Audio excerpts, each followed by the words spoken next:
ఖచ్చితంగా నీటి సమస్యను తీర్చి మీకు ఏమైతే ఈ మౌలిక సమస్యలు ఉన్నాయో వాటన్నిటి మీద దృష్టి పెట్టేలాగా నేను చర్యలు తీసుకుంటానని మీకు మాట ఇస్తున్నాను. Will handle that part.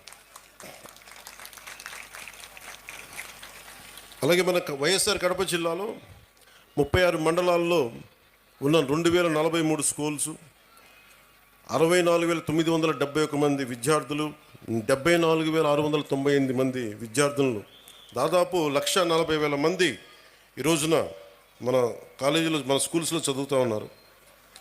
దీనికి సంబంధించి ఈ ప్రభుత్వం చాలా బలంగా మేము మీ కోసం పనిచేయడానికి ఉన్నాం.